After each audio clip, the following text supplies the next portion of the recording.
Africa. We're going to start with Mademoiselle Zoya Phan from Burma, who was forced to leave her home country at the age of 14 because her ethnic group, the Karen, were persecuted. She left her country for a refugee camp in Thailand.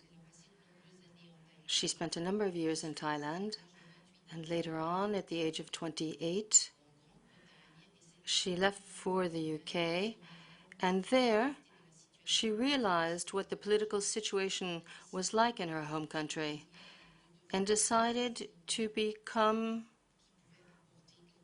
an advocate fighting for her country's struggle for democracy.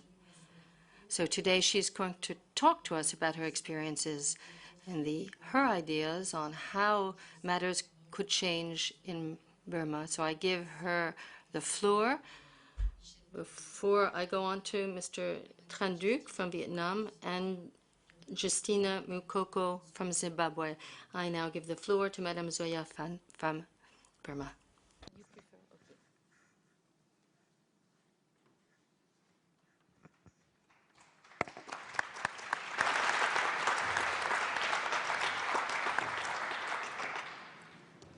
Thank you very much. Ladies and gentlemen, it is an honor for me to be speaking here today.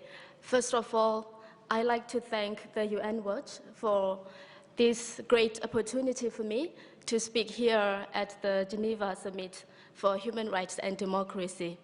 I can't tell you how much it means to me to be here and to speak about the situations in my homeland.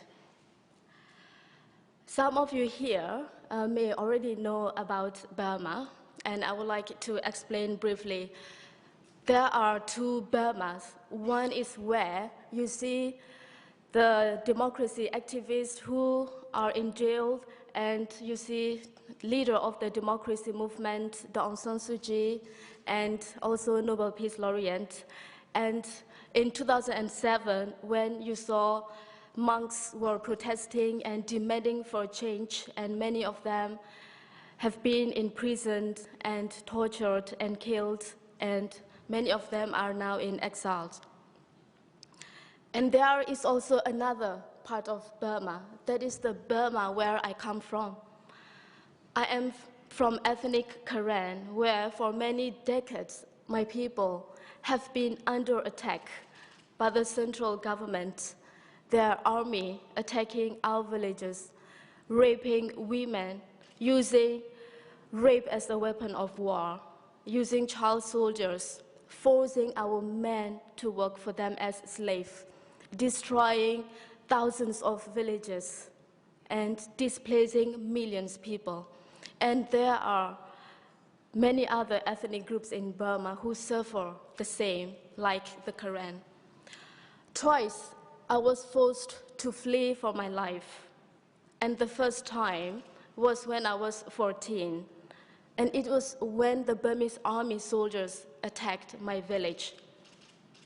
I still remembered we were attacked with air bombs, air strikes, and mortar bombs, and each time the bombs dropped on the ground would shake, and as children, we were just so terrified, and we were very worried. We didn't know how we would survive, and we couldn't survive in the village anymore, and we had no choice but to flee for our lives. And we were hiding in the jungle before we reached to Thailand, and finally we ended up in a refugee camp in Thailand. And life in Thailand was difficult as refugees. It was more like a prison camp where we were put, because we were not allowed to go out from the camp, and we got only basic supplies from NGOs. And the second time I was attacked was when I was 17, and it was when I did my final exams, and I was studying, and suddenly there was mortar bombed. And again, we had to flee for our lives. We had no choice. I could hear children were crying, and all the people were screaming, and everyone had to run for their lives. And again, we ended up in refugee camp in Thailand. Even in refugee camp in Thailand, we were chased and we were attacked by the Burmese army soldiers crossing the border into Thailand. Life wasn't safe for us, but I was very lucky when I was in refugee camp. I got scholarship and I studied in Bangkok, and then I got further scholarship. I studied in the UK, and now I'm based in the United Kingdom. Many people talk about change in my country at the moment. And of course, there are some changes, and these changes are welcome.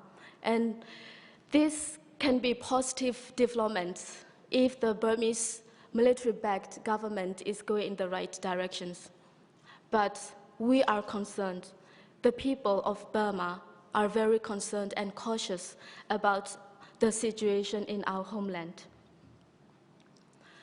The military-backed dictatorships released few political prisoners in January, and then released some laws, and at the same time has put efforts to also sign some ceasefires with ethnic armed political parties. These are welcome, but when you look at the details of these initiatives, there is no much difference in the situation in my homeland. And also when you look at the situation on the ground, the human rights violations is still continue. And when we look at the release of some political prisoners, they are released conditionally with the Code 401. That means they can be arrested, rearrested at any time. And also the repressive laws that put them in jail at the first place remain in place. One of the monks' leader, Ukambira, who was released recently, he was rearrested again and then released and then rearrested again. That is because the repressive laws that put them in jail at the first place remain in place. And the dictatorship didn't acknowledge anything about these political activists, no compensation, no apology. And these political activists who have been released, they are still on the criminal record, which means they can't participate in the government sectors, or they couldn't have passport to travel around. And while the dictatorship in Burma is releasing few hundred political prisoners, they continue keeping hundreds of political prisoners in Burma. And on top of that, they also keep arresting people. One of the democracy leader who is part of the Karen resistance movement, Manyema, he was arrested and he's been charged with unlawful associations and Immigration Act. That's because of he is member of the Karen National Union, which is a pro-democracy resistance group and belong to the Karen ethnic in Burma. So how can we say there is genuine change in Burma?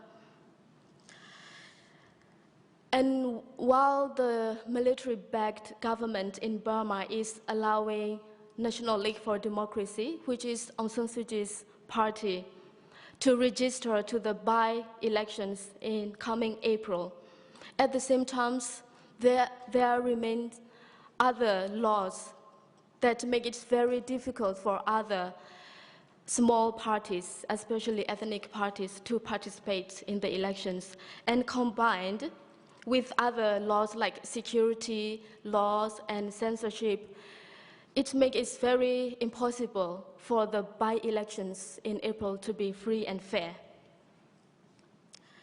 And now, the dictatorship in Burma is talking about ceasefire with armed political ethnic groups. And we are very cautious about this, because what they do is only talking about ceasefire talk. They are not engaging in any political dialogue. There is no political process, no political dialogue in Burma at the moment. And we have seen from experience in the past many years, without political solutions, there can't be peace, truth, justice, and national reconciliations in Burma. And we know from experience, the dictatorship wants international legitimacy. They want sanctions to be lifted. They are releasing political prisoners. They are putting effort to have ceasefire agreements.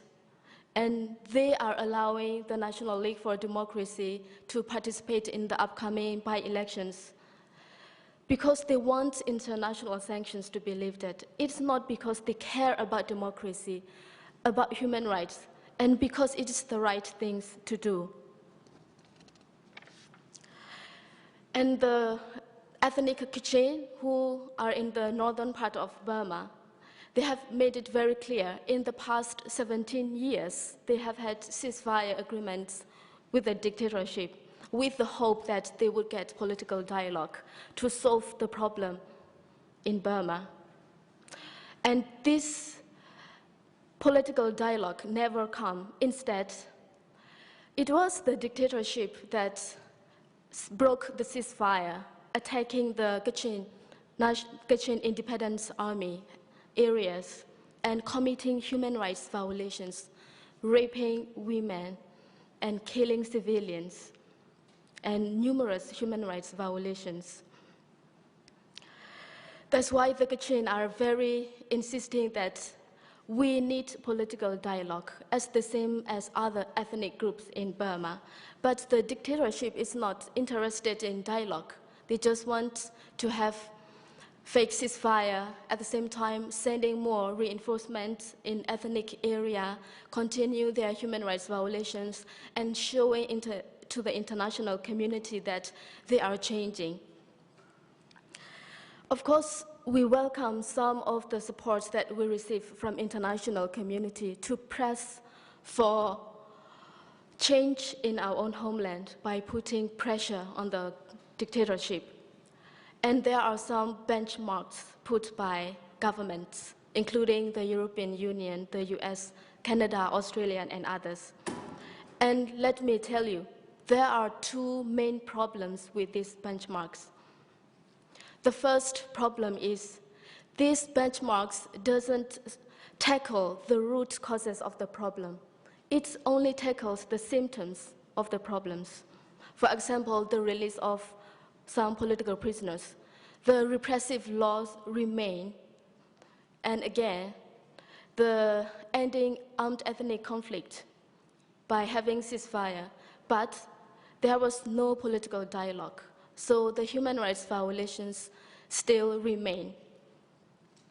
And the second problem is none of these benchmarks has been met.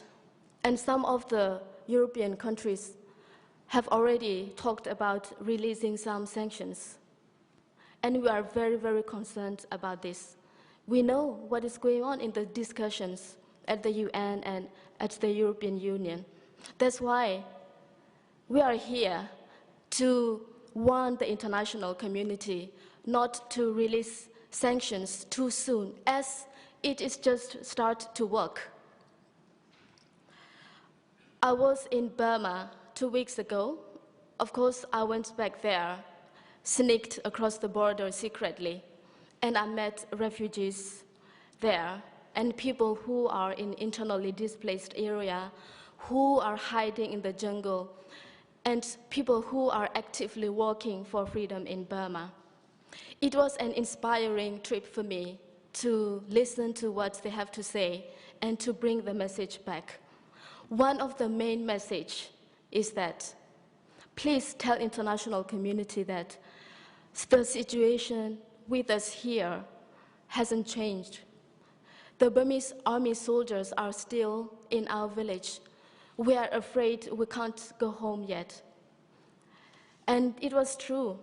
Burmese army soldiers were still in many other places where I went there. And in fact, human rights violations committed by the Burmese army soldiers has increased in the past year. And international community didn't even take notice about this. They are just drowned by some of the small positive changes happening in central part of Burma, in Rangoon, in Naypyidaw, and other cities. So please, help the people in Burma. What the people in Burma want is a federal, democratic Burma where, regardless of our race, our ethnicity, our gender, our religion, everyone are equal and everyone are treated equally, where we enjoy our basic rights and freedom, where we are allowed to learn our own language freely, learn about our history, and practice our culture freely. And I know you can help us. And please continue to help us. Thank you.